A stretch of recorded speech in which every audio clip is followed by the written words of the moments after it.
Speaker Johnson, Vice President Vance, the First Lady of the United States,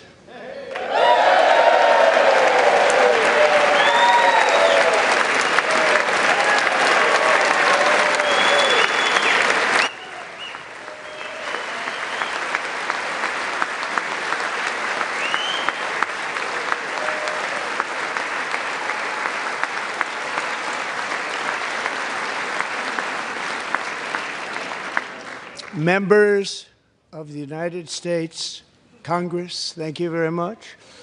And to my fellow citizens, America is back.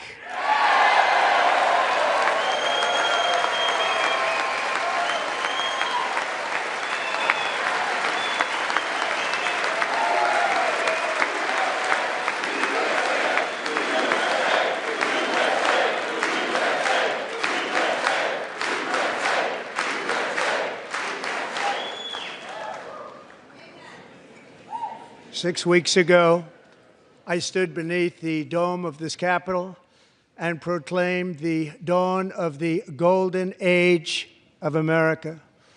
From that moment on, it has been nothing but swift and unrelenting action to usher in the greatest and most successful era in the history of our country. We have accomplished more in 43 days than most administrations accomplished in 4 years or 8 years, and we are just getting started.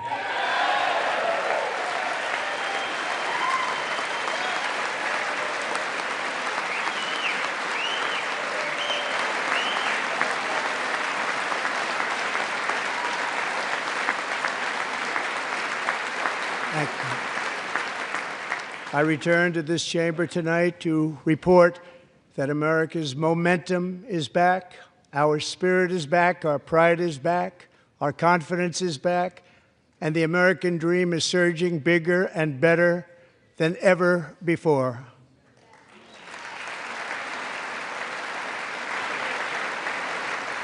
The American dream is unstoppable, and our country is on the verge of a comeback, the likes of which the world has never witnessed and perhaps will never witness again. There's never been anything like it. The presidential election of November 5th was a mandate like has not been seen in many decades. We won all 7 swing states, giving us an electoral college victory of 312 votes.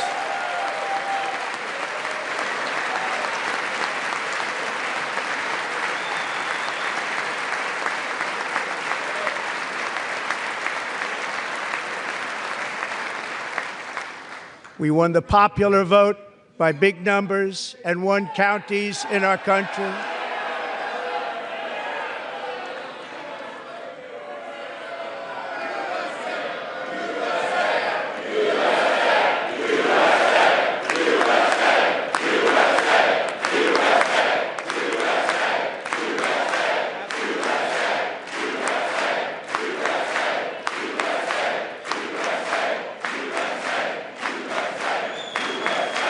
And won counties in our country, 2,700 to 525, on a map that reads almost completely red for Republican.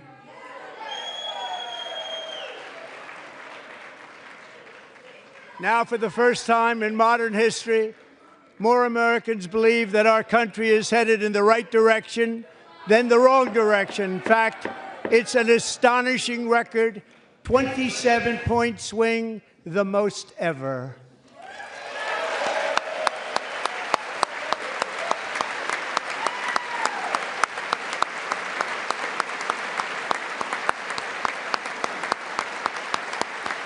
Likewise, small business optimism saw its single largest one-month gain ever recorded. Mr. President. A 41-point jump.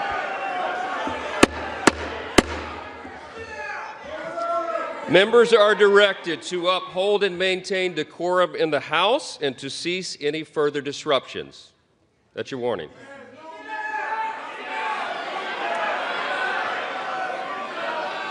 Members are engaging in willful and continuing breach of decorum, and the chair is prepared to direct the Sergeant-at-Arms to restore order to the joint session.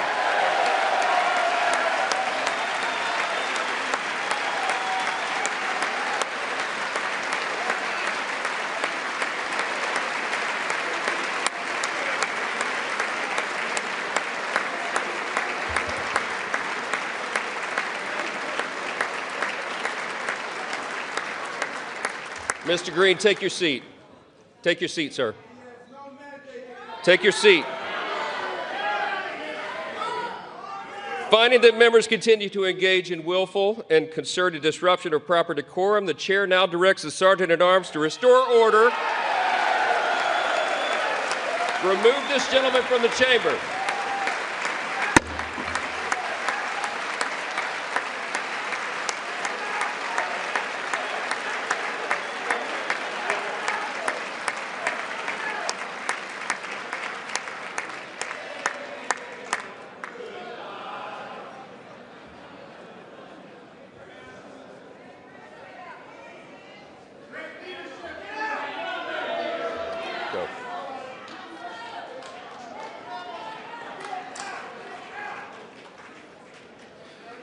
Members are directed to uphold and maintain decorum in the House.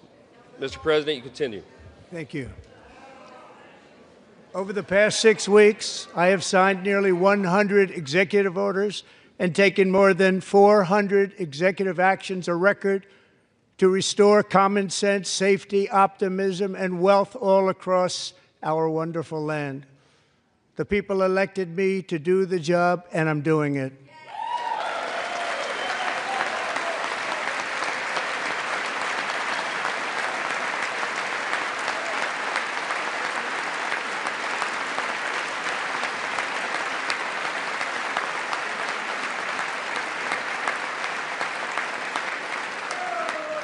In fact, it has been stated by many that the first month of our presidency, it's our presidency, is the most successful in the history of our nation.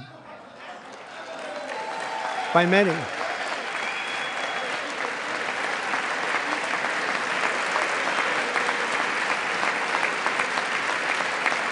And what makes it even more impressive is that, do you know who number 2 is? George Washington. How about that? How about that? I don't know about that list, but we'll take it. Within hours of taking the oath of office, I declared a national emergency on our southern border, and I deployed the U.S. military and Border Patrol to repel the invasion of our country.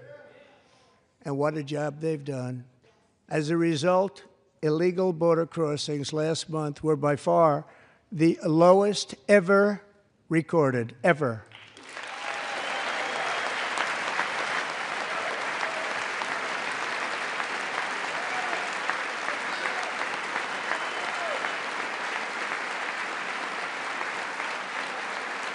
They heard my words and they chose not to come. Much easier that way.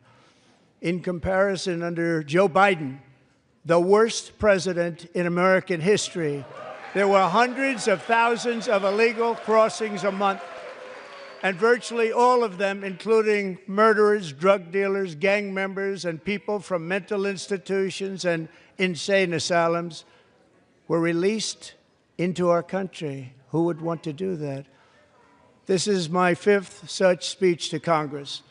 And once again, I look at the Democrats in front of me, and I realize there is absolutely nothing I can say to make them happy or to make them stand or smile or applaud. Nothing I can do. I could find a cure to the most devastating disease, a disease that would wipe out entire nations, or announce the answers to the greatest economy in history, or the stoppage of crime to the lowest levels ever recorded. And these people sitting right here will not clap, will not stand, and certainly will not cheer for these astronomical achievements. They won't do it, no matter what. Five times I've been up here. It's very sad, and it just shouldn't be this way.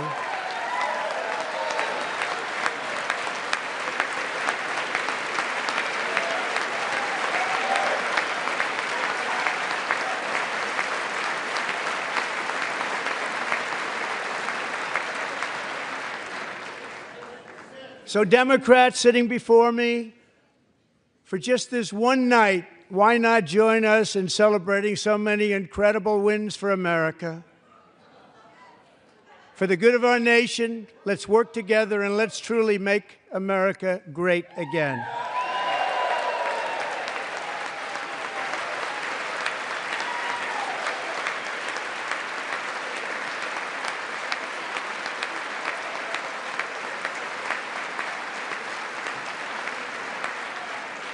Every day, my administration is fighting to deliver the change America needs to bring a future that America deserves, and we're doing it. This is a time for big dreams and bold action. Upon taking office, I imposed an immediate freeze on all federal hiring, a freeze on all new federal regulations, and a freeze on all foreign aid.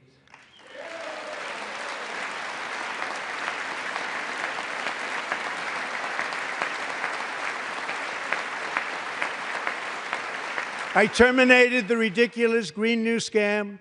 I withdrew from the unfair Paris Climate Accord, which was costing us trillions of dollars that other countries were not paying.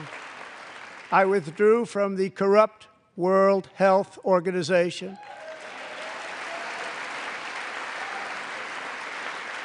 And I also withdrew from the anti-American UN Human Rights Council.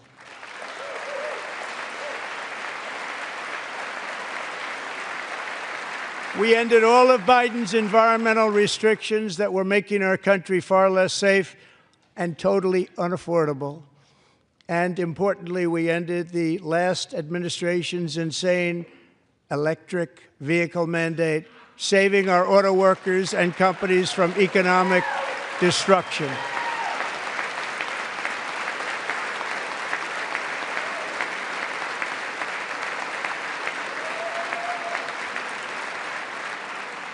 To unshackle our economy, I have directed that for every one new regulation, 10 old regulations must be eliminated, just like I did in my very successful first term.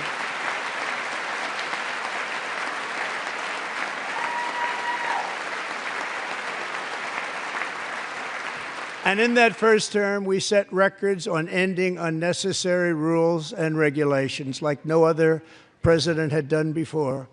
We ordered all federal workers to return to the office. They will either show up for work in person or be removed from their job.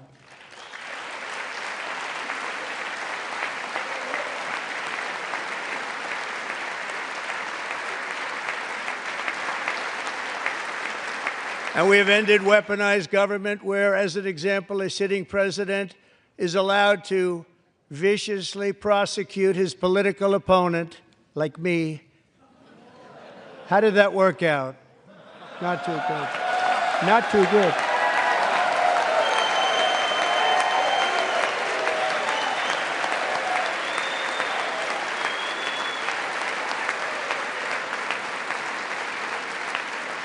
And I have stopped all government censorship and brought back free speech in America. It's back.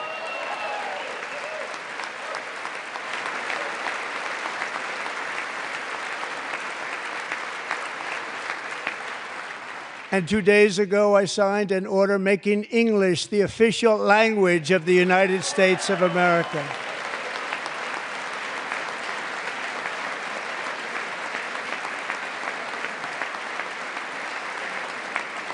I renamed the Gulf of Mexico the Gulf of America.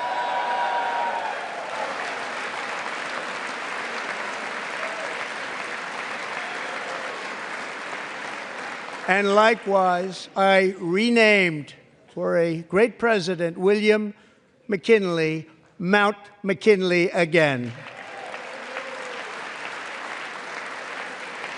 Beautiful Alaska. We love Alaska. We've ended the tyranny of so-called diversity, equity, and inclusion policies all across the entire federal government and, indeed, the private sector and our military. and our country will be woke no longer.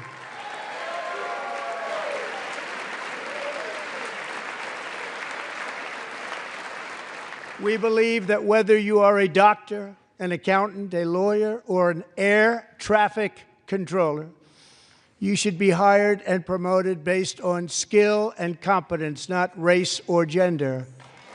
Very important.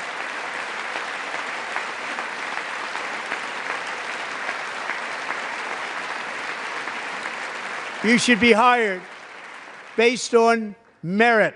And the Supreme Court, in a brave and very powerful decision, has allowed us to do so. Thank you. Thank you very much. Thank you. We have removed the poison of critical race theory from our public schools, and I signed an order making it the official policy of the United States government that there are only two genders, male and female.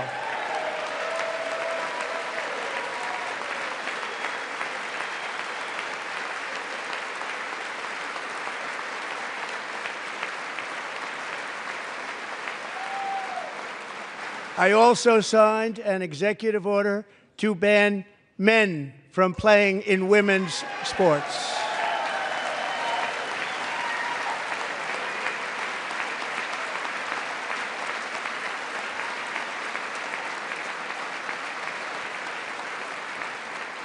Three years ago, Peyton McNabb was an all-star high school athlete, one of the best, preparing for a future in college sports. But when her girls' volleyball match was invaded by a male, he smashed the ball so hard in Peyton's face, causing traumatic brain injury, partially paralyzing her right side, and ending her athletic career. It was a shot like she's never seen before. She's never seen anything like it.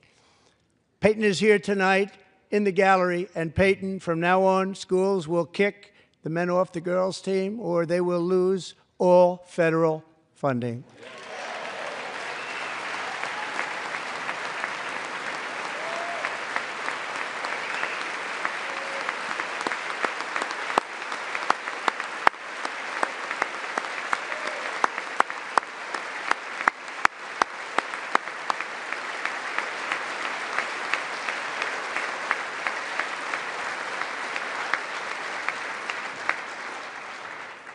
And if you really want to see numbers, just take a look at what happened in the women's boxing, weightlifting, track and field, swimming, or cycling, where a male recently finished a long-distance race 5 hours and 14 minutes ahead of a woman for a new record by 5 hours.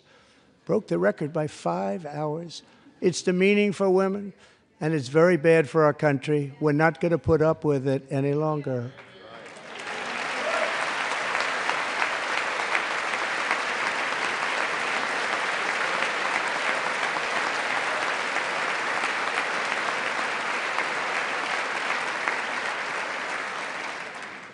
What I have just described is only a small fraction of the common sense revolution that is now, because of us, sweeping the entire world. Common sense has become a common theme, and we will never go back. Never. Never going to let that happen. Among my very highest priorities is to rescue our economy and get dramatic and immediate relief to working families. As you know, we inherited from the last administration an economic catastrophe and an inflation nightmare. Their policies drove up energy prices, pushed up grocery costs, and drove the necessities of life out of reach for millions and millions of Americans. They've never had anything like it. We suffered the worst inflation in 48 years, but perhaps even in the history of our country. They're not sure. As president, I'm fighting every day to reverse this damage and make America affordable again.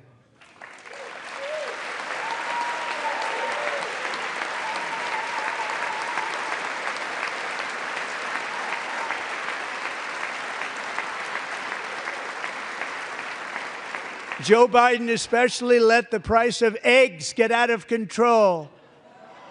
The egg price is out of control, and we're working hard to get it back down. Secretary, do a good job on that. You inherited a total mess from the previous administration. Do a good job.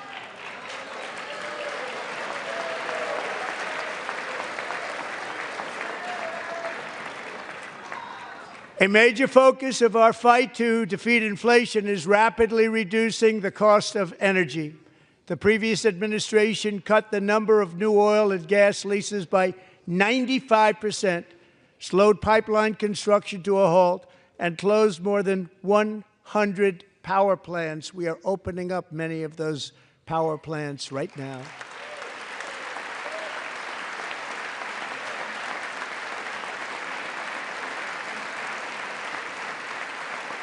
And frankly, we have never seen anything like it. That's why on my first day in office, I declared a national energy emergency.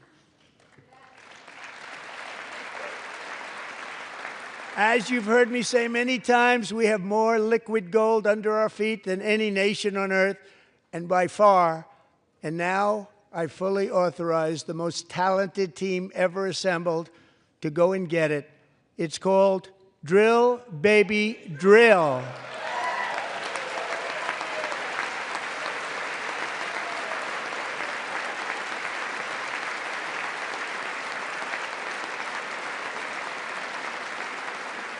My administration is also working on a gigantic natural gas pipeline in Alaska, among the largest in the world, where Japan, South Korea, and other nations want to be our partner with investments of trillions of dollars each. There's never been anything like that one. It will be truly spectacular. It's all set to go. The permitting is gotten. And later this week, I will also take historic action to dramatically expand production of critical minerals and rare earths here in the USA.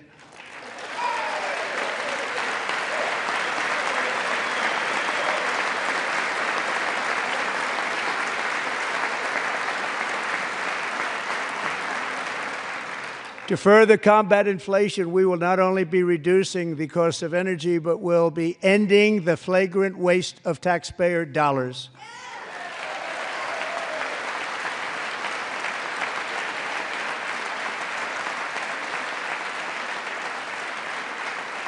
And to that end, I have created the brand new Department of Government Efficiency, DOGE. Perhaps you've heard of it. Perhaps.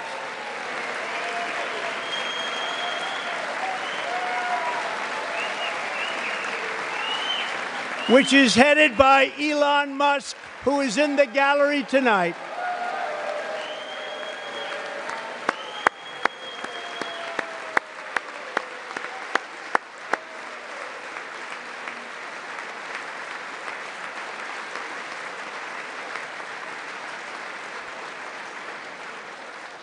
Thank you, Elon. He's working very hard. He didn't need this. He didn't need this. Thank you very much. We appreciate it. Everybody here, even this side, appreciates it, I believe. They just don't want to admit that. Just listen to some of the appalling waste we have already identified. $22 billion from HHS to provide free housing and cars for illegal aliens. $45 million for diversity, equity, and inclusion scholarships in Burma. $40 million to improve the social and economic inclusion of sedentary migrants. Nobody knows what that is. $8 million to promote LGBTQI+ in the African nation of Lesotho, which nobody has ever heard of. $60 million for indigenous peoples and Afro-Colombian empowerment in Central America. $60 million. $8 million for making mice transgender. This is real. $32 million for a left-wing propaganda operation in Moldova. $10 million for male circumcision in Mozambique. $20 million for the Arab Sesame Street in the Middle East. It's a program, $20 million for a program. $1.9 billion to recently created Decarbonization of Homes Committee, headed up, and we know she's involved. Just at the last moment, the money was passed over by a woman named Stacey Abrams. Have you ever heard of her? A $3.5 million consulting contract for lavish fish monitoring. $1.5 million for voter confidence in Liberia. $14 million for social cohesion in Mali. $59 million for illegal alien hotel rooms in New York City. He's a real estate developer. He's done very well. $250,000 to increase vegan local climate action innovation in Zambia. $42 million for social and behavior change in Uganda. $14 million for improving public procurement in Serbia. $47 million for improving learning outcomes in Asia. Asia's doing very well with learning. I don't know what we're doing. We should use it ourselves. And $101 million for DEI contracts at the Department of Education. The most ever paid, nothing even like it. Under the Trump administration, all of these scams, and they're far worse, but I didn't think it was appropriate to talk about them. They're so bad. Many more have been found out and exposed and swiftly terminated by a group of very intelligent, mostly young people, headed up by Elon, and we appreciate it. We found hundreds of billions of dollars of fraud.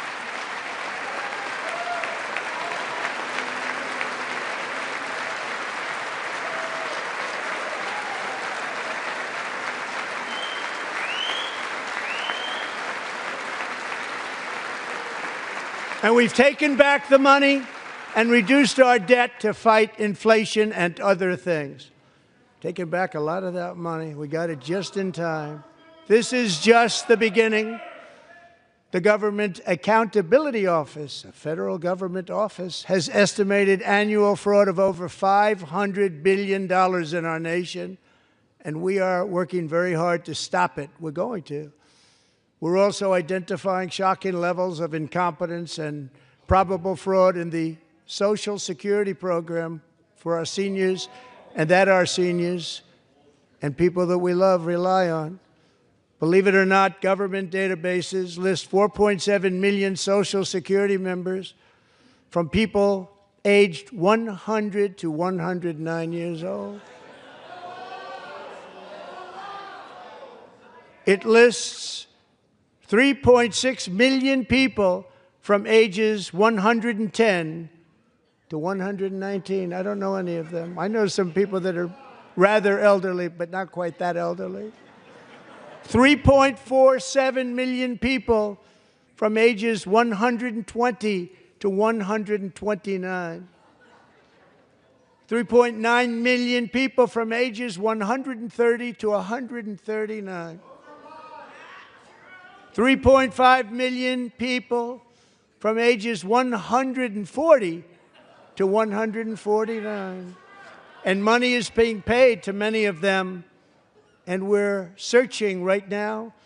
In fact, Pam, good luck. Good luck. You're going to find it.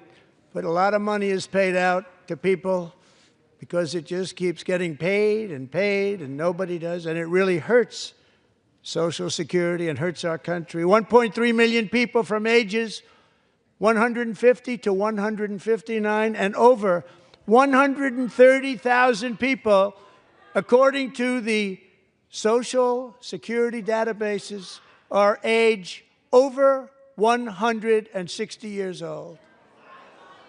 We have a healthier country than I thought, Bobby.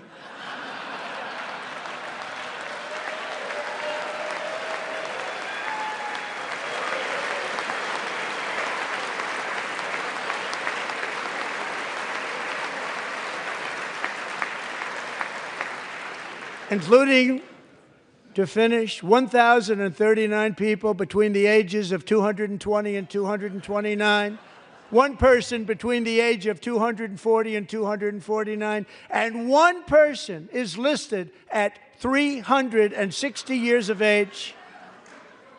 More than 100 years. More than 100 years older than our country.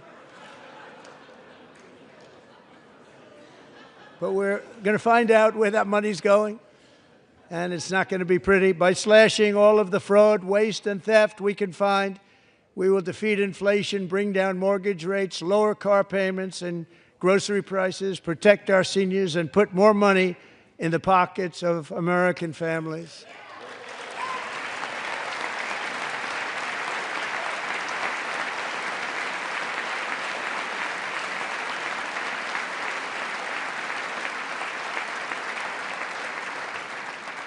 And today, interest rates took a beautiful drop, big, beautiful drop. It's about time. And in the near future, I want to do what has not been done in 24 years, balance the federal budget. We're going to balance it.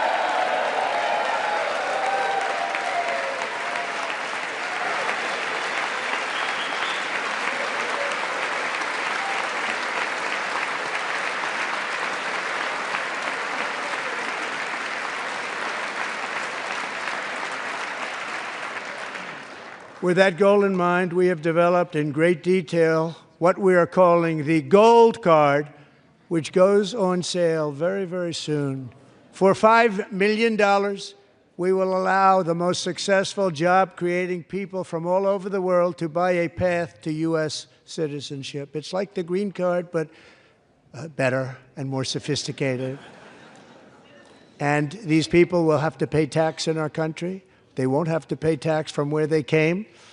The money that they've made, you wouldn't want to do that, but they have to pay tax, create jobs.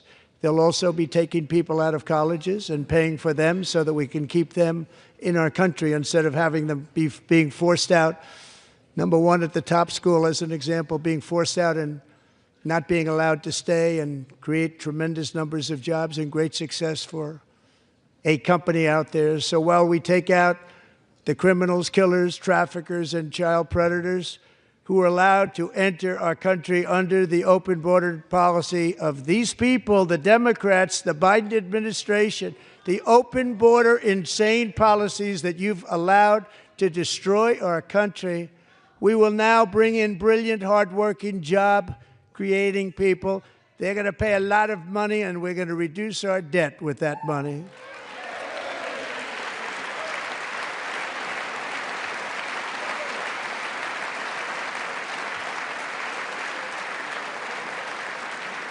Americans have given us a mandate for bold and profound change.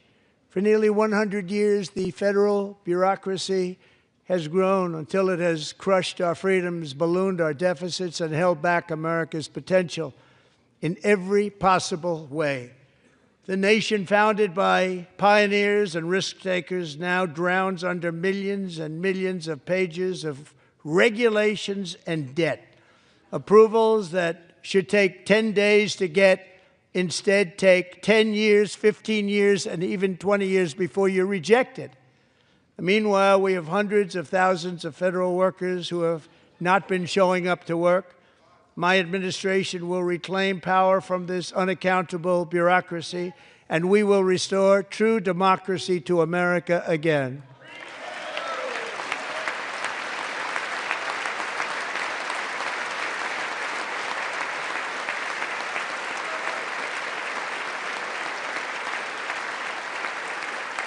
And any federal bureaucrat who resists this change will be removed from office immediately. Because we are draining the swamp. It's very simple. And the days of rule by unelected bureaucrats are over.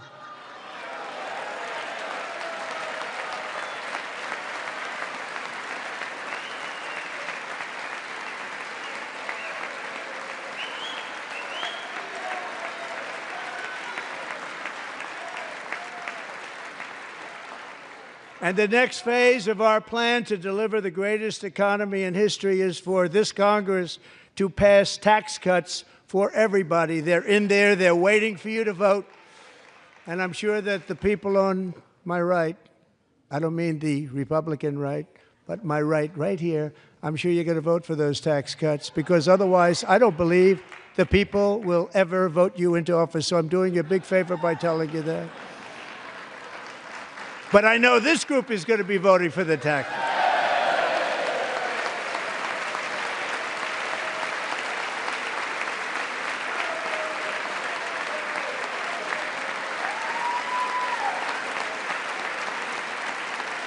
Thank you. It's a very, very big part of our plan. We had tremendous success in our first term with it, a very big part of our plan. We're seeking permanent income tax cuts all across the board. And to get urgently needed relief to Americans hit especially hard by inflation, I'm calling for no tax on tips, no tax on overtime, and no tax on Social Security benefits for our great seniors.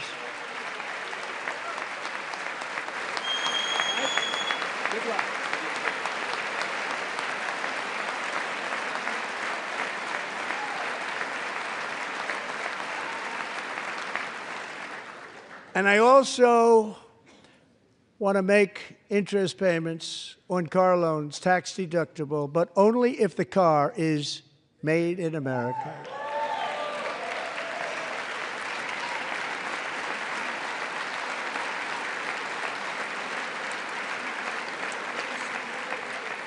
And by the way, we're going to have growth in the auto industry like nobody's ever seen. Plants are opening up all over the place. Deals are being made.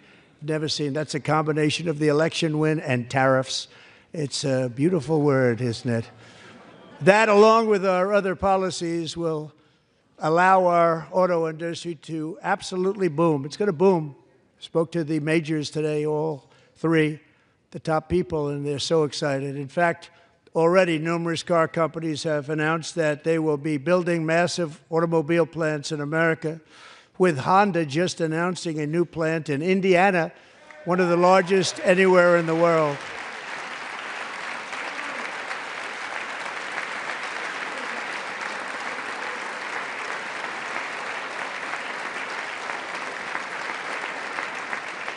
And this has taken place since our great victory on November 5th, a date which will hopefully go down as one of the most important in the history of our country.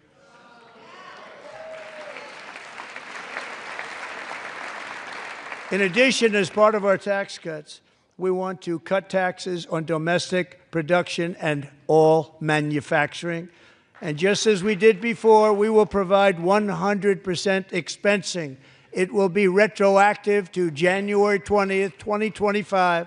And it was one of the main reasons why our tax cuts were so successful in our first term, giving us the most successful economy in the history of our country. First term. We had a great first term.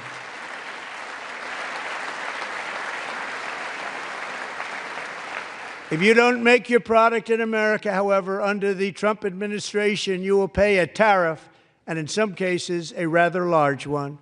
Other countries have used tariffs against us for decades, and now it's our turn to start using them against those other countries. On average, the European Union, China, Brazil, India, Mexico, and Canada, have you heard of them?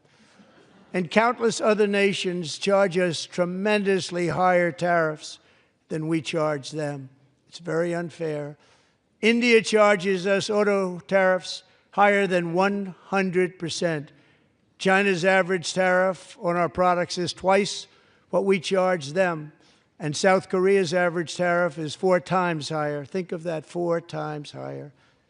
And we give so much help militarily and in so many other ways to South Korea. But that's what happens. This is happening by friend and foe. This system is not fair to the United States and never was. And so on April 2nd, I wanted to make it April 1st, but I didn't want to be accused of April Fool's Day. That's not, just one day cost us a lot of money. But we're going to do it in April. I'm a very superstitious person. April 2nd, reciprocal tariffs kick in. And whatever they tariff us, other countries, we will tariff them. That's reciprocal, back and forth. Whatever they tax us, we will tax them. If they do non-monetary tariffs to keep us out of their market, then we will do non-monetary barriers to keep them out of our market. There's a lot of that, too. They don't even allow us in their market. We will take in trillions and trillions of dollars and create jobs like we have never seen before. I did it with China, and I did it with others, and the Biden administration couldn't do anything about it because there was so much money they couldn't do anything about it. We have been ripped off for decades by nearly every country on earth, and we will not let that happen any longer.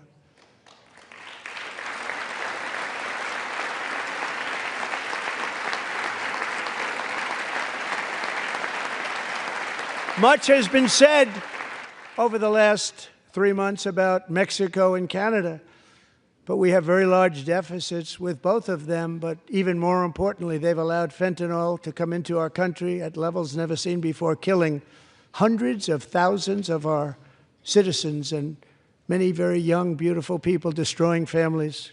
Nobody's ever seen anything like it.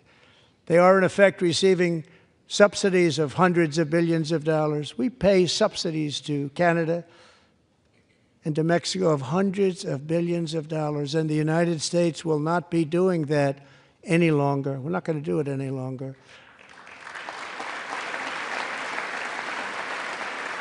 Thanks to our America First policies we're putting into place, we have had $1.7 trillion of new investment in America in just the past few weeks. The combination of the election and our economic policies that people of SoftBank, one of the most brilliant anywhere in the world, announced a $200 billion investment. OpenAI and Oracle, Larry Ellison, announced $500 billion investment, which they wouldn't have done if Kamala had won. Apple announced $500 billion investment. Tim Cook called me. He said, I cannot spend it fast enough. It's going to be much higher than that, I believe. They'll be building their plants here instead of in China.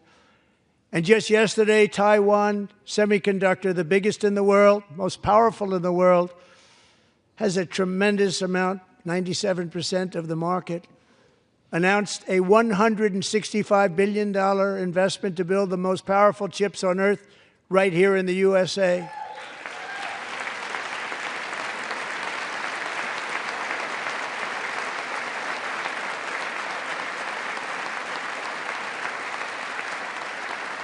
And we're not giving them any money. Your CHIPS Act is a horrible, horrible thing. We give hundreds of billions of dollars, and it doesn't mean a thing. They take our money and they don't spend it. All that meant to them, we're giving them no money. All that was important to them was they didn't want to pay the tariffs, so they came and they're building, and many other companies are coming. We don't have to give them money. We just want to protect our businesses and our people. And they will come because they won't have to pay tariffs if they build in America. So it's very amazing. You should get rid of the CHIP Act, and whatever's left over, Mr. Speaker, you should use it to reduce debt or any other reason you want to.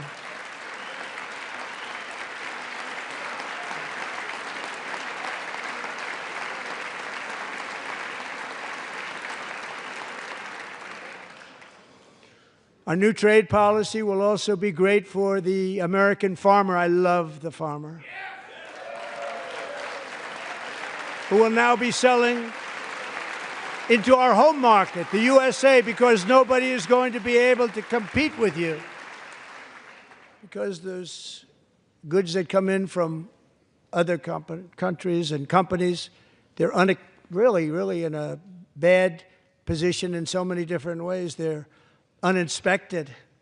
They may be very dirty and disgusting, and they come in and they pour in, and they hurt our American farmers. The tariffs will go on agricultural product coming into America, and our farmers, starting on April 2nd, it may be a little bit of an adjustment period. We had that before when I made the deal with China, $50 billion of purchases, and I said, just bear with me, and they did. They did.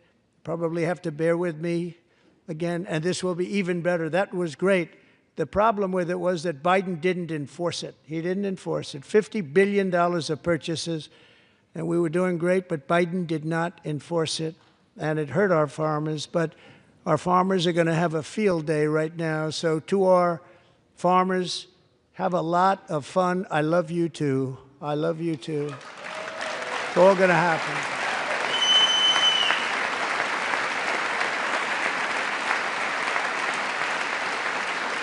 And I have also imposed a 25% tariff on foreign aluminum, copper, lumber, and steel, because if we don't have, as an example, steel and lots of other things, we don't have a military, and frankly, we just won't have a country very long.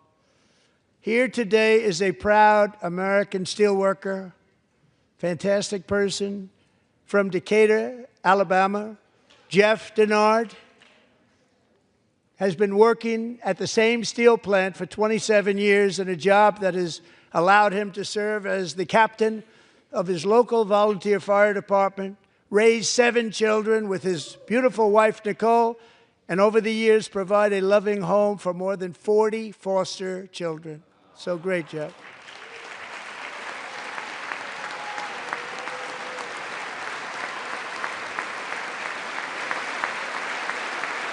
Thank you, Jeff. Thank you, Jeff.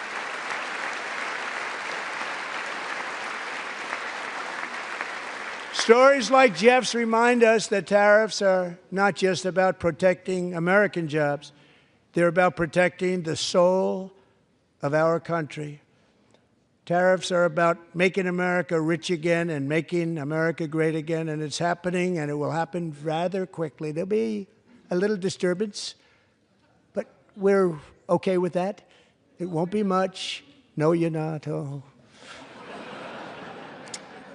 And look where Biden took us. Very low, the lowest we've ever been. Jeff, I want to thank you very much. And I also want to recognize another person who has devoted herself to foster care community. She works so hard on it. A very loving person, our magnificent First Lady of the United States.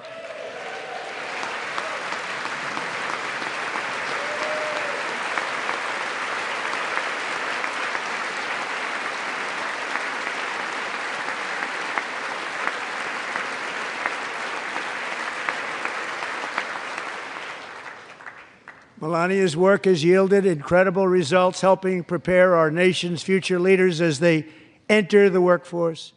Our First Lady is joined by 2 impressive young women, very impressive. Haley Ferguson, who benefited from the First Lady's Fostering the Future initiative and is poised to complete her education and become a teacher. And Elliston Berry, who became a victim of an illicit deepfake image produced by a peer. With Elliston's help, the Senate just passed the Take It Down Act, and this is so important. Thank you very much, John. John Thune, thank you. Stand up, John. Thank you, John.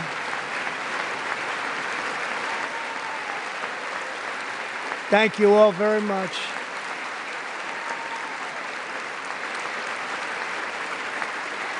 Thank you. And thank you to John Thune and the Senate. Great job. To criminalize the publication of such images online is a terrible, terrible thing. And once it passes the House, I look forward to signing that bill into law. Thank you. And I'm going to use that bill for myself, too, if you don't mind. Because nobody gets treated worse than I do online. Nobody. That's great. Thank you very much to the Senate. Thank you. But if we truly care about protecting Americans' children, no step is more crucial than securing America's borders. Over the past 4 years, 21 million people poured into the United States. Many of them were murderers, human traffickers, gang members, and other criminals from the streets of dangerous cities all throughout the world. Because of Joe Biden's insane and very dangerous open border policies, they are now strongly embedded in our country, but we are getting them out and getting them out fast.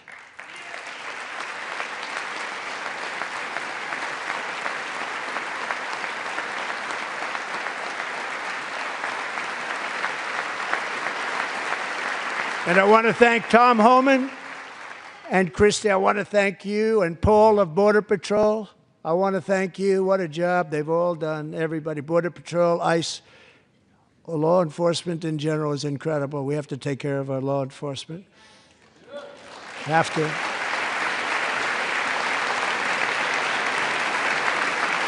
Last year,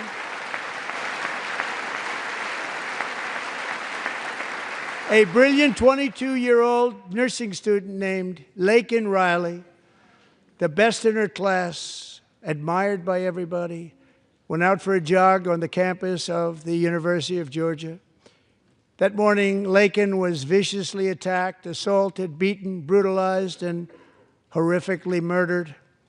Laken was stolen from us by a savage illegal alien gang member who was arrested while trespassing across Biden's open southern border and then set loose into the United States under the heartless policies of that failed administration. It was indeed a failed administration. He had then been arrested and released in a Democrat-run sanctuary city, a disaster, before ending the life of this beautiful young angel. With us this evening are Laken's beloved mother, Allison, and her sister, Lauren.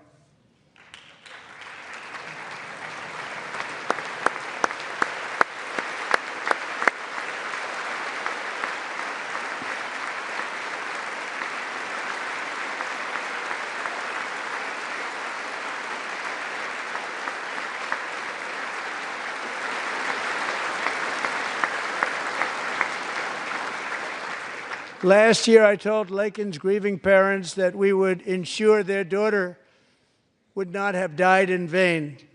That's why the very first bill I signed into law as your 47th president mandates the detention of all dangerous criminal aliens who threaten public safety. It's a very strong, powerful act.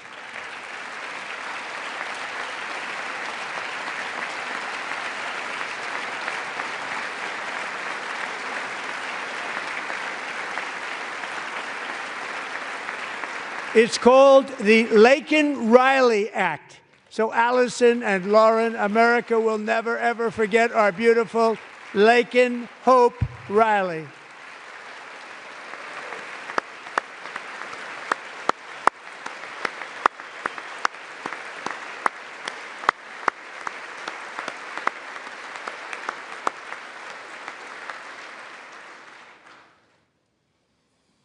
Thank you very much.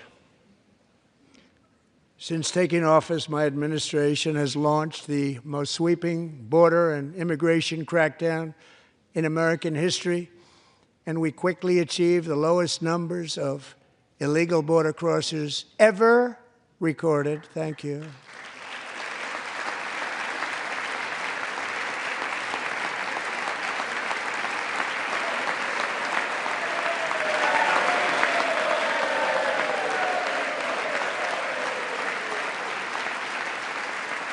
The media and our friends in the Democrat Party kept saying we needed new legislation, we must have legislation to secure the border. But it turned out that all we really needed was a new president.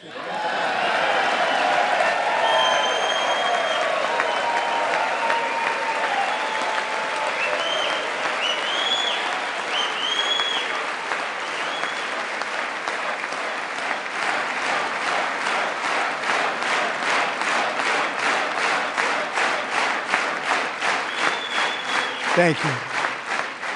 Joe Biden didn't just open our borders, he flew illegal aliens over them to overwhelm our schools, hospitals, and communities throughout the country. Entire towns like Aurora, Colorado, and Springfield, Ohio, buckled under the weight of the migrant occupation and corruption like nobody's ever seen before. Beautiful towns destroyed. Now, just as I promised in my inaugural address, we are achieving the great liberation of America.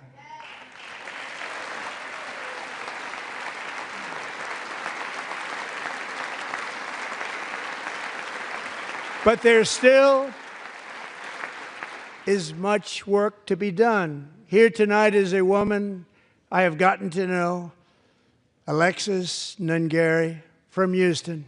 Wonderful woman. Last June, Alexis's 12-year-old daughter, her precious Jocelyn, walked to a nearby convenience store. She was kidnapped, tied up, assaulted for 2 hours under a bridge, and horrifically murdered.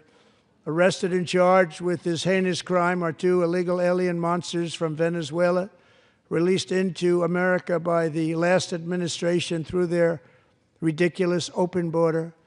The death of this beautiful 12-year-old girl and the agony of her mother and family touched our entire nation greatly. Alexis, I promised that we would always remember your daughter, your magnificent daughter, and earlier tonight I signed an order keeping my word to you. One thing I have learned about Jocelyn is that she loved animals so much. She loved nature. Across Galveston Bay, from where Jocelyn lived in Houston, you will find a magnificent national wildlife refuge, a pristine, peaceful, 34,000-acre sanctuary for all of God's creatures on the edge of the Gulf of America. Alexis, moments ago, I formally renamed that refuge in loving memory of your beautiful daughter, Jocelyn. So, Mr. Vice President, if you would, may I have the order?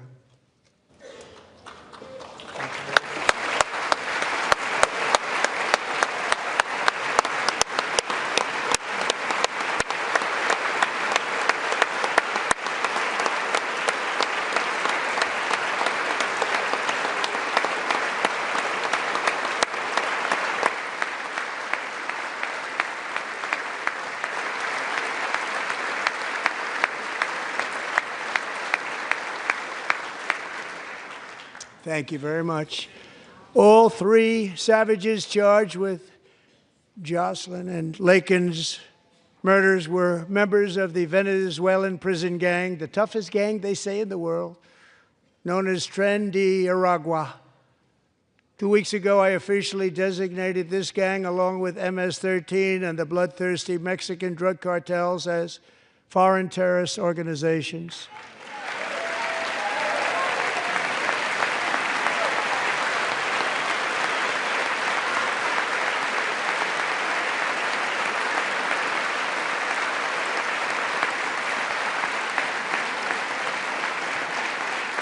They are now officially in the same category as ISIS, and that's not good for them. Countless thousands of these terrorists were welcomed into the U.S. by the Biden administration. But now every last one will be rounded up and forcibly removed from our country, or, if they're too dangerous, put in jails, standing trial in this country, because we don't want them to come back ever. With us this evening is a warrior on the front lines of that battle, Border Patrol Agent Roberto Ortiz. Great guy.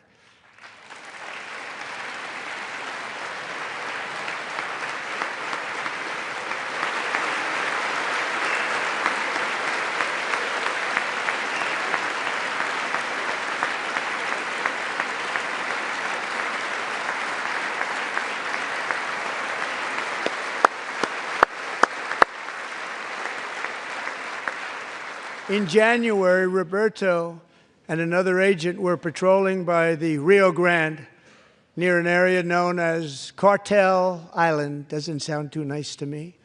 When heavily armed gunmen started shooting at them, Roberto saw that his partner was totally exposed, at great danger, and he leapt into action, returning fire and providing crucial seconds for his fellow agent to seek safety, just barely. I have some of the prints of that event, and it was not good. Agent Ortiz, we salute you for your great courage and for your line of fire that you took and for the bravery that you showed. We honor you, and we will always honor you. Thank you, Roberto, very much.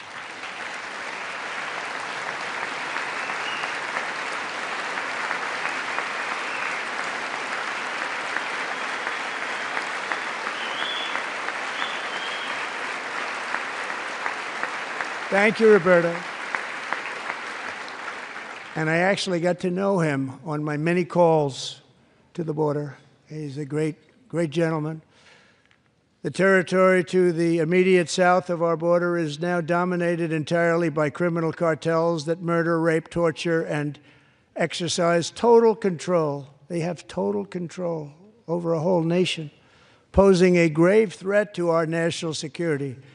The cartels are waging war on America, and it's time for America to wage war on the cartels, which we are doing.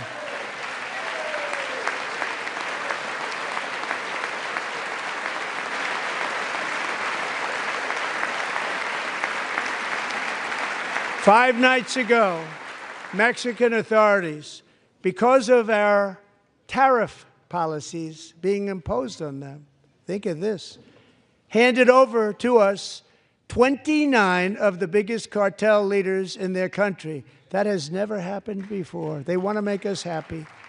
First time ever. But we need Mexico and Canada to do much more than they've done, and they have to stop the fentanyl and drugs pouring into the USA. They're going to stop it. I have sent Congress a detailed funding request laying out exactly how we will eliminate these threats to protect our homeland and complete the largest deportation operation in American history, larger even than current record holder President Dwight D. Eisenhower, a moderate man, but someone who believed very strongly in borders.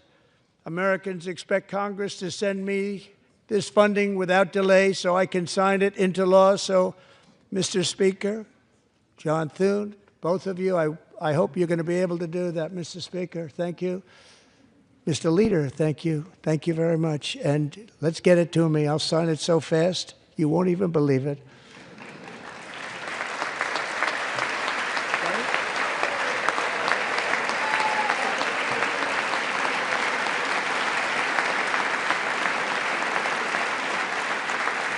And as we reclaim our sovereignty, we must also bring back law and order to our cities and towns.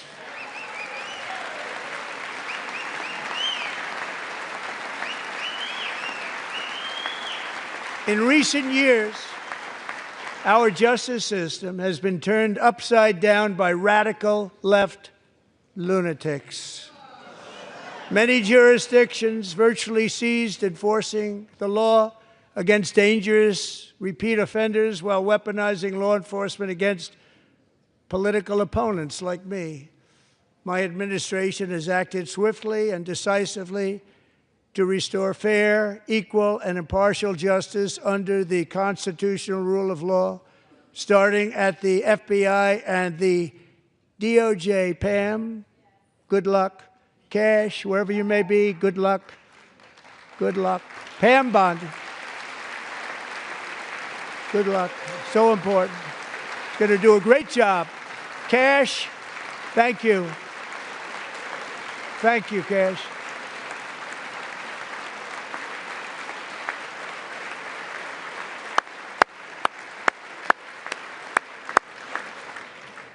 They've already started very strong. They're going to do a fantastic job. You're going to be very proud of them. We're also once again giving our police officers the support, protection, and respect they so dearly deserve. They have to get it. They have such a hard, dangerous job, but we're going to make it less dangerous. The problem is the bad guys don't respect the law, but they're starting to respect it, and they soon will respect it. This also includes our great fire departments throughout the country. Our firemen and women are unbelievable people, and we'll never forget them. And besides that, they voted for me in record numbers, so I have no choice.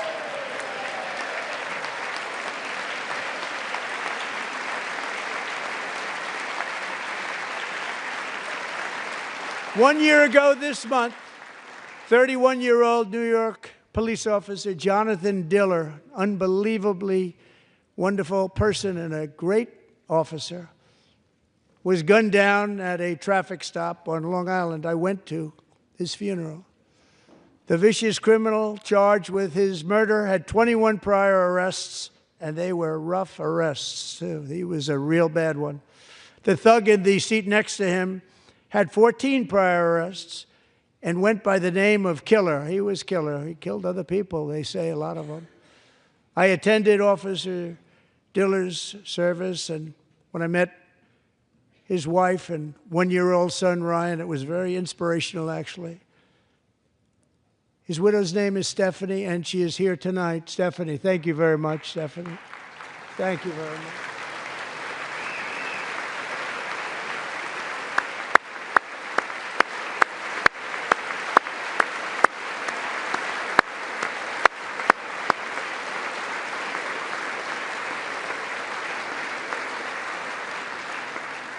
Stephanie, we're going to make sure that Ryan knows his dad was a true hero, New York's finest, and we're going to get these cold-blooded killers and repeat offenders off our streets, and we're going to do it fast.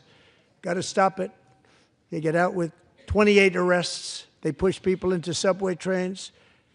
They hit people over the head, back of the head with baseball bats.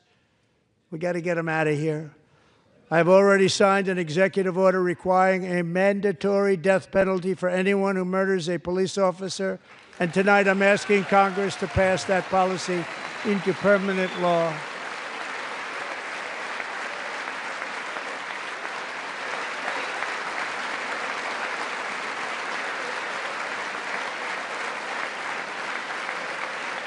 I'm also asking for a new crime bill getting tough on repeat offenders while enhancing protections for America's police officers so they can do their jobs without fear of their lives being totally destroyed. They don't want to be killed. We're not going to let them be killed. Joining us in the gallery tonight is a young man who truly loves our police. His name is DJ Daniel. He is 13 years old, and he has always dreamed of becoming a police officer.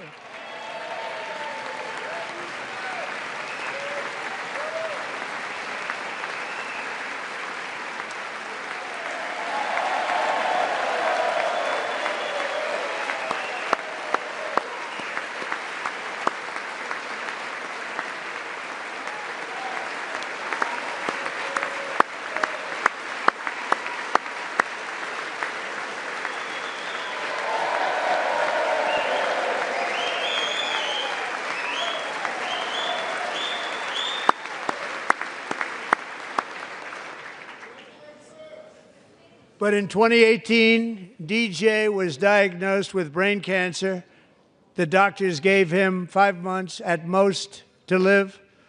That was more than 6 years ago.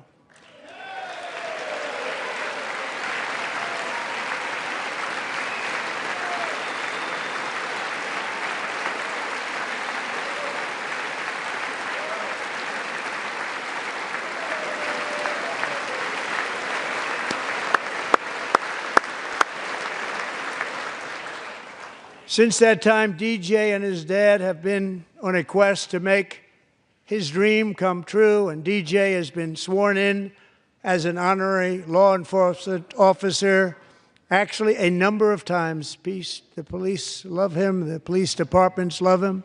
And tonight, DJ, we're going to do you the biggest honor of them all.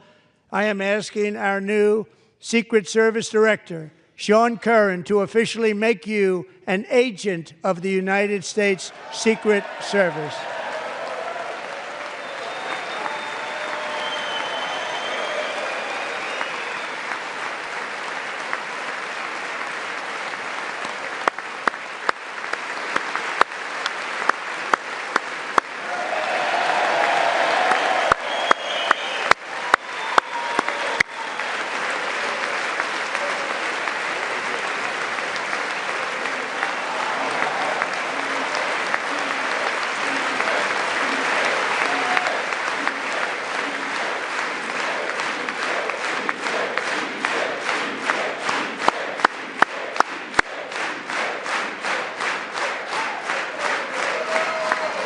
Thank you, DJ. DJ's doctors believe his cancer likely came from a chemical he was exposed to when he was younger. Since 1975, rates of child cancer have increased by more than 40%.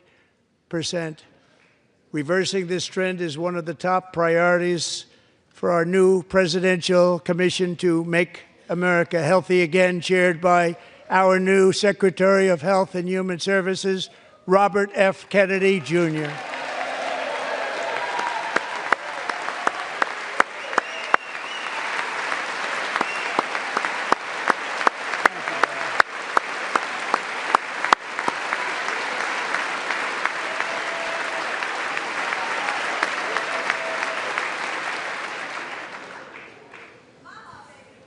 With the name Kennedy, you would have thought everybody over here would have been cheering.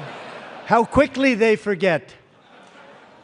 Our goal is to get toxins out of our environment, poisons out of our food supply, and keep our children healthy and strong.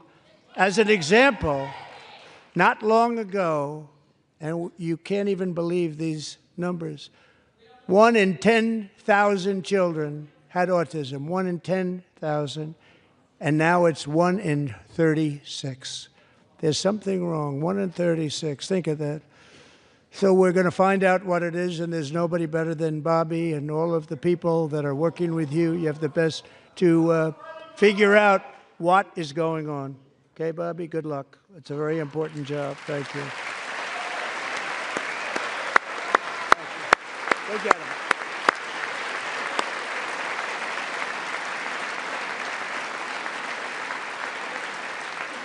Thank you. My administration is also working to protect our children from toxic ideologies in our schools. A few years ago, January Littlejohn and her husband discovered that their daughter's school had secretly, socially transitioned their 13-year-old little girl. Teachers and administrators conspired to deceive January and her husband while encouraging her daughter to use a new name and pronouns. They, them pronoun, actually, all without telling January, who is here tonight and is now a courageous advocate against this form of child abuse. January, thank you. Thank you. Thank you very much.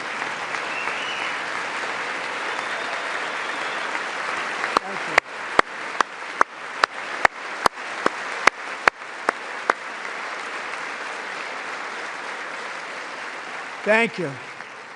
Stories like this are why, shortly after taking office, I signed an executive order banning public schools from indoctrinating our children with transgender ideology.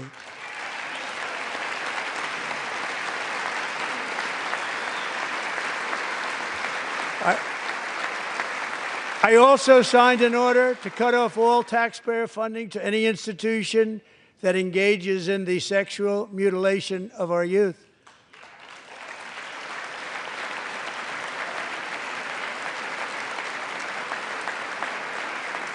And now I want Congress to pass a bill permanently banning and criminalizing sex changes on children and forever ending the lie that any child is trapped in the wrong body. This is a big lie.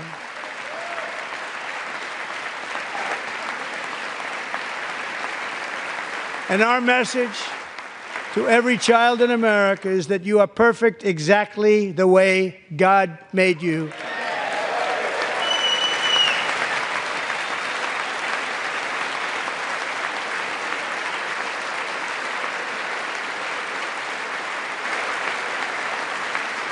Because we're getting wokeness out of our schools and out of our military, and it's already out, and it's out of our society. We don't want it. Wokeness is trouble. Wokeness is bad. It's gone. It's gone. And we feel so much better for it, don't we? Don't we feel better? Our service members won't be activists and ideologues. They will be fighters and warriors. They will fight for our country. And Pete, congratulations. Secretary of Defense, congratulations.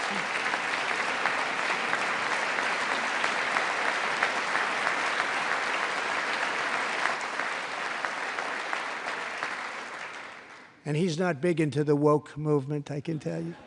I know him well.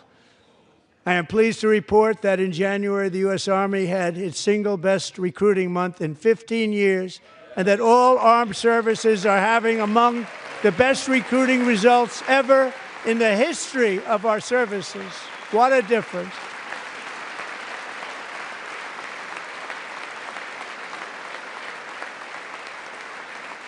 And you know, it was just a few months ago where the results were exactly the opposite. We couldn't recruit anywhere. We couldn't recruit. Now we're having the best results just about that we've ever had. What a tremendous turnaround. It's really a beautiful thing to see. People love our country again. It's very simple. They love our country, and they love being in our military again. So it's a great thing, and thank you very much. Great job. Thank you.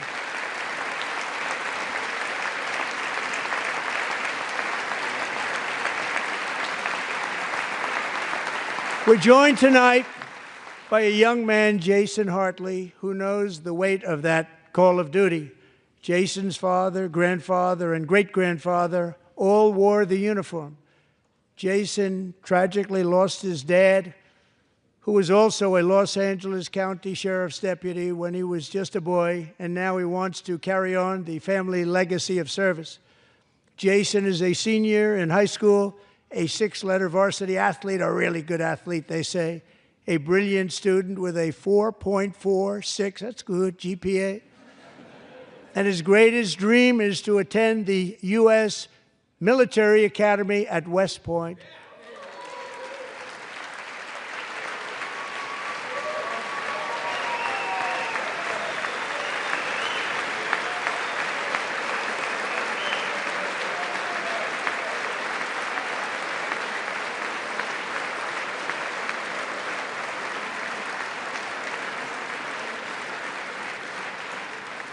And Jason, that's a very big deal getting in. That's a hard one to get into. But I'm pleased to inform you that your application has been accepted. You will soon be joining the Corps of Cadets.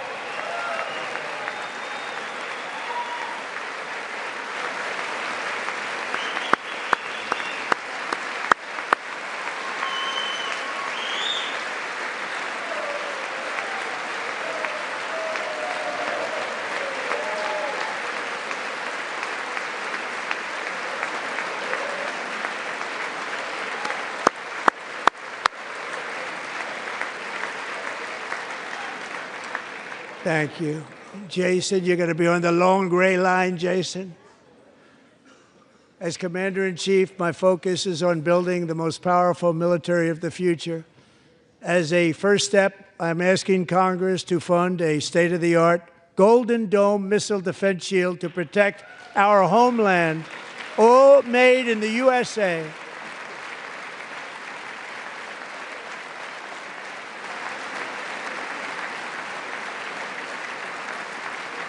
And Ronald Reagan wanted to do it long ago, but the technology just wasn't there, not even close. But now we have the technology. It's incredible, actually.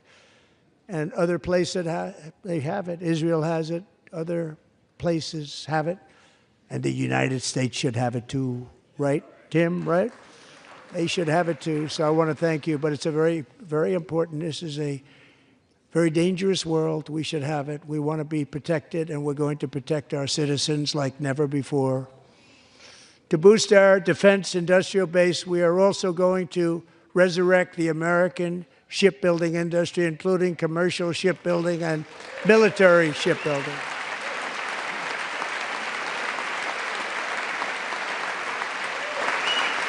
And for that purpose, I am announcing tonight that we will create a new Office of Shipbuilding in the White House and offer special tax incentives to bring this industry home to America where it belongs. We used to make so many ships. We don't make them anymore very much, but we're going to make them very fast, very soon. It will have a huge impact. To further enhance our national security, my administration will be reclaiming the Panama Canal, and we've already started doing it.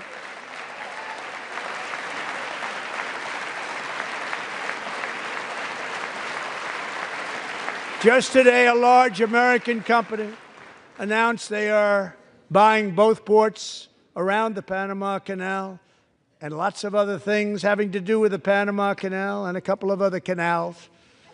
The Panama Canal was built by Americans for Americans, not for others, but others could use it. But it was built at tremendous cost of American blood and treasure. 38,000 workers died building the Panama Canal. They died of malaria. They died of snake bites and mosquitoes. Not a nice place to work. They paid them very highly to go there, knowing there was a 25% chance that they would die. The most expensive project also that was ever built in our country's history, if you bring it up to modern day costs. It was given away by the Carter administration for $1, but that agreement has been violated very severely. We didn't give it to China. We gave it to Panama, and we're taking it back.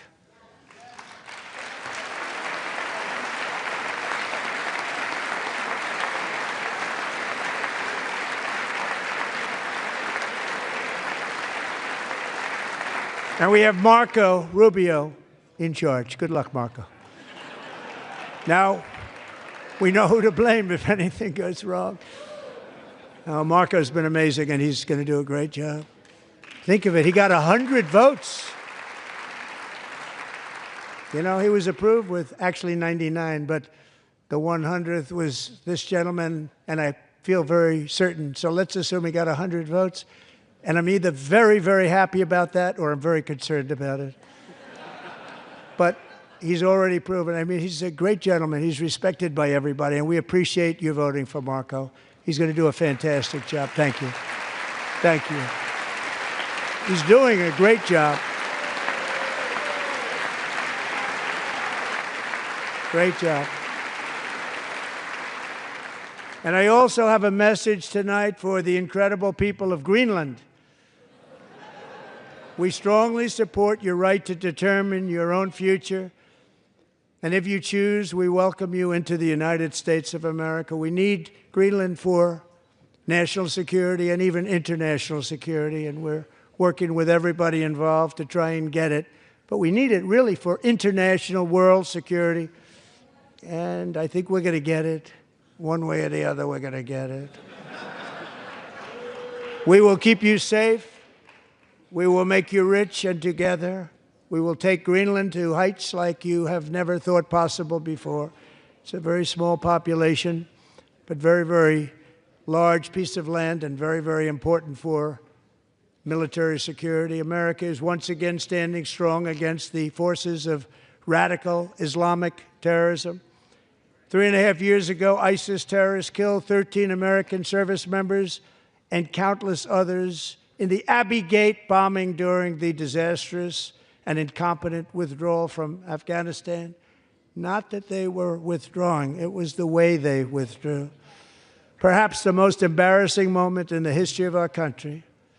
Tonight, I am pleased to announce that we have just apprehended the top terrorist responsible for that atrocity, and he is right now on his way here to face the swift sword of American justice.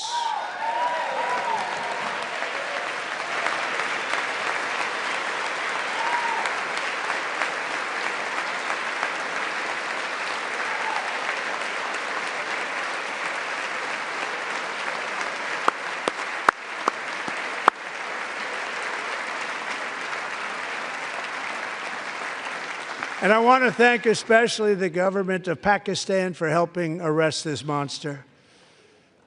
This was a very momentous day for those 13 families who I actually got to know very well, most of them, whose children were murdered, and the many people that were so badly, over 42 people, so badly injured on that fateful day in Afghanistan. What a horrible day.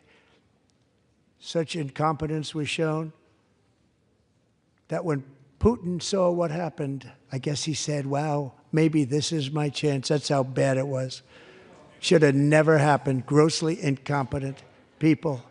I spoke to many of the parents and loved ones, and they're all in our hearts tonight. Just spoke to them on the phone. We had a big call. Every one of them called, and everybody was on the line, and they did nothing but cry with happiness. They were very happy, as happy as you can be under those circumstances. Their child, brother, sister, son, daughter was killed for no reason whatsoever. In the Middle East, we're bringing back our hostages from Gaza. In my first term, we achieved one of the most groundbreaking peace agreements in generations, the Abraham Accords.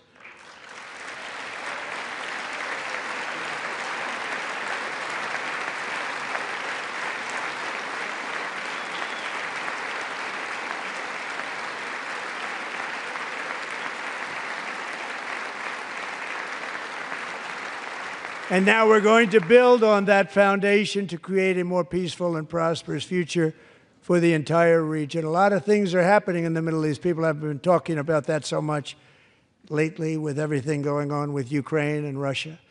But a lot of things are happening in the Middle East. It's a rough neighborhood, actually.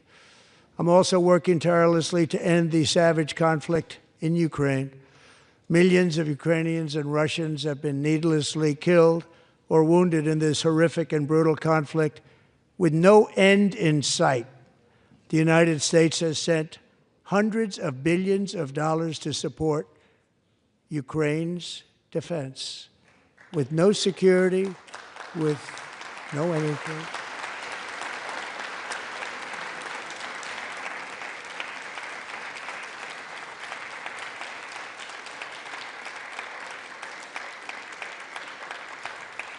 Do you want to keep it going for another 5 years? Yeah, you would say Pocahontas says yes.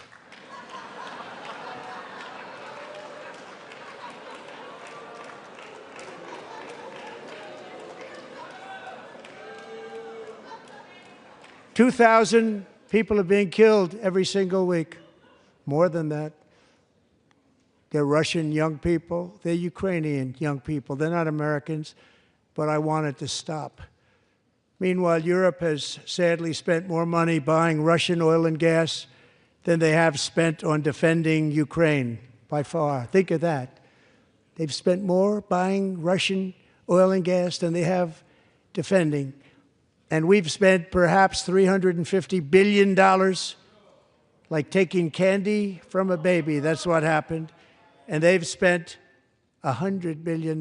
What a difference that is. And we have an ocean separating us, and they don't. But we're getting along very well with them, and lots of good things are happening. Biden has authorized more money in this fight than Europe has spent by billions and billions of dollars. It's hard to believe that they wouldn't have stopped it and said, at some point, come on, let's equalize. You got to be equal to us. But that didn't happen.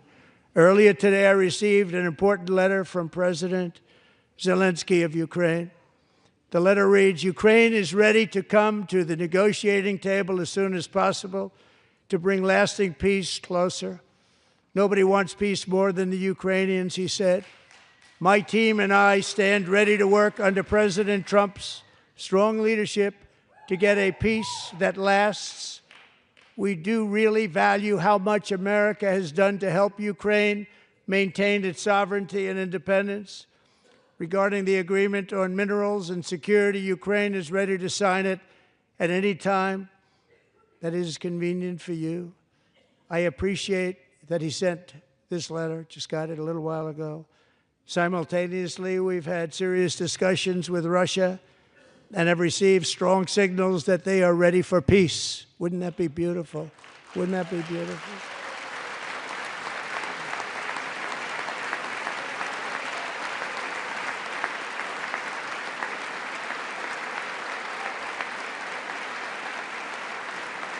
Wouldn't that be beautiful?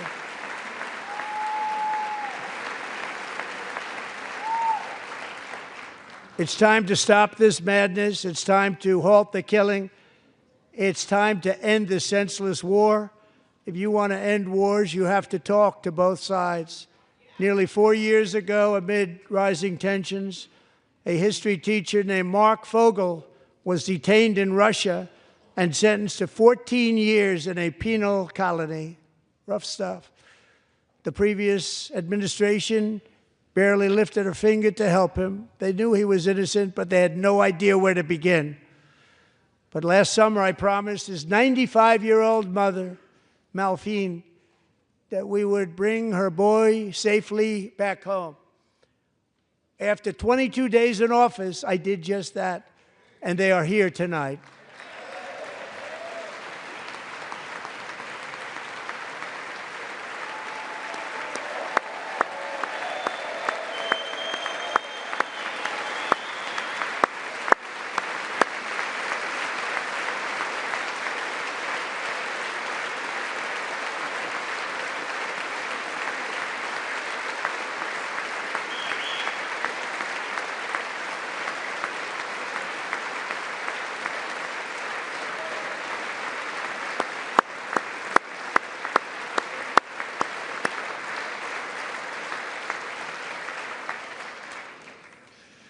To Mark and his great mom, we are delighted to have you safe and sound and with us.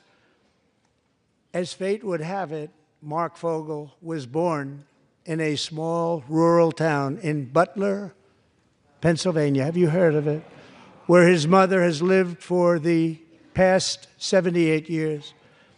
I just happened to go there last July 13th for a rally. That was not pleasant. And that is where I met his beautiful mom right before I walked onto that stage. And I told her I would not forget what she said about her son. And I never did I? Never forgot. Less than 10 minutes later, at that same rally, gunfire rang out, and a sick and deranged assassin unloaded 8 bullets from his sniper's perch into a crowd of many thousands of people. My life was saved by a fraction of an inch, but some were not so lucky. Corey Comparator was a firefighter, a veteran, a Christian, a husband, a devoted father, and above all, a protector. When the sound of gunshots pierced the air, it was a horrible sound. Corey knew instantly what it was and what to do. He threw himself on top of his wife and daughters and shielded them from the bullets with his own body. Corey was hit really hard. You know the story from there. He sacrificed his life to save theirs. 2 others, very fine people, were also seriously hit. But thankfully, with the help of 2 great country doctors, we thought they were gone, and they were saved. So those doctors had great talent. We're joined by Corey's wife, Helen, who was his high school sweetheart, and their 2 beloved daughters, Allison and Kaylee. Thank you.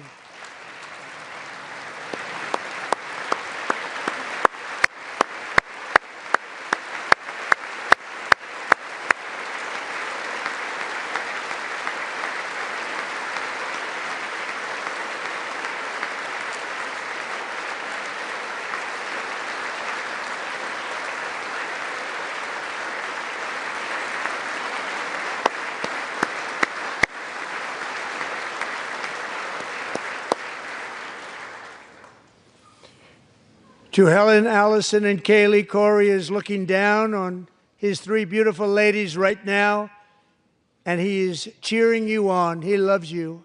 He is cheering you on. Corey was taken from us much too soon, but his destiny was to leave us all with a shining example of the selfless devotion of a true American patriot. It was love like Corey's that built our country, and it's love like Corey's that is going to make our country more majestic than ever before. I believe that my life was saved that day in Butler for a very good reason. I was saved by God to make America great again. I believe that. Thank you. Thank you.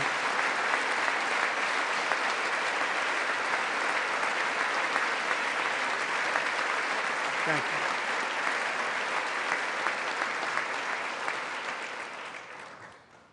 Thank you very much. From the patriots of Lexington and Concord to the heroes of Gettysburg and Normandy, from the warriors who crossed the Delaware to the trailblazers who climbed the Rockies, and from the legends who soared at Kitty Hawk to the astronauts who touched the moon, Americans have always been the people who defied all odds, transcended all dangers, made the most extraordinary sacrifices, and did whatever it took to defend our children, our country, and our freedom.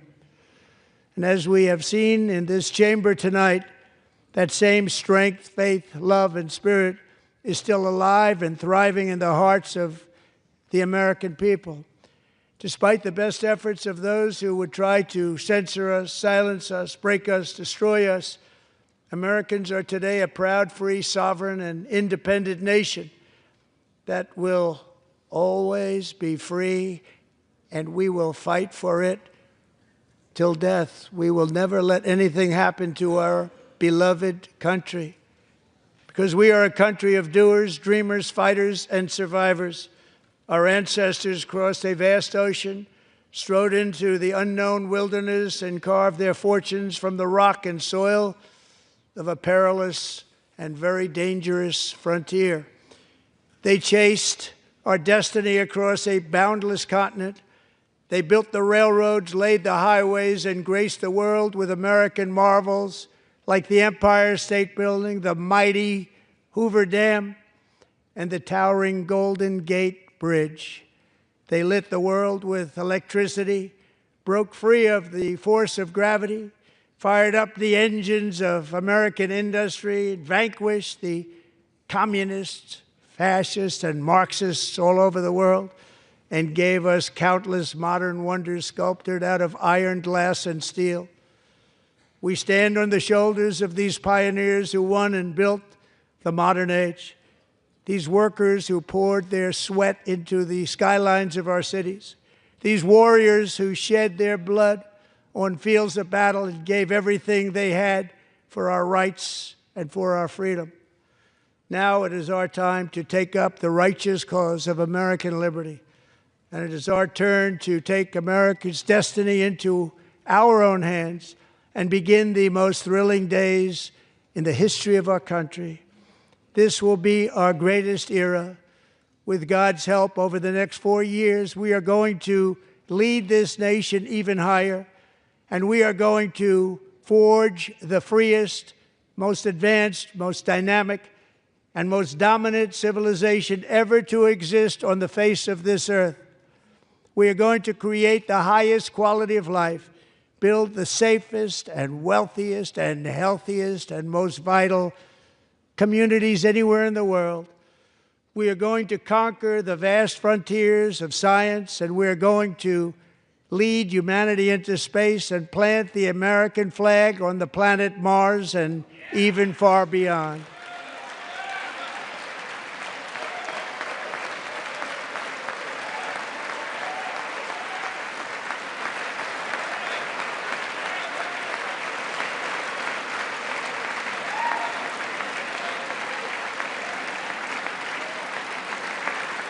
And through it all, we are going to rediscover the unstoppable power of the American spirit.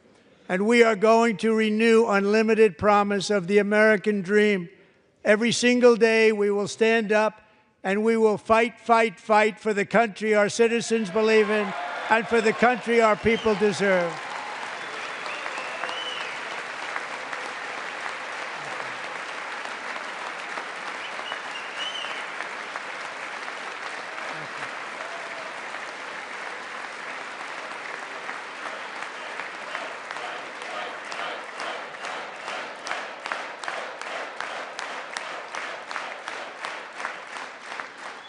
My fellow Americans, get ready for an incredible future, because the golden age of America has only just begun.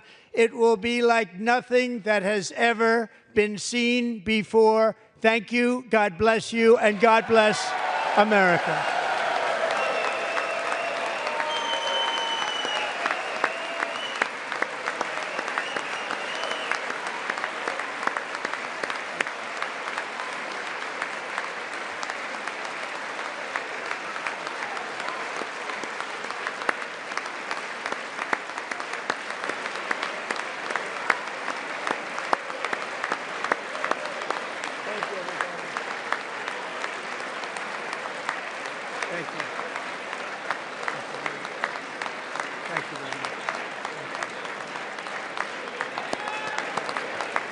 Thank you very much.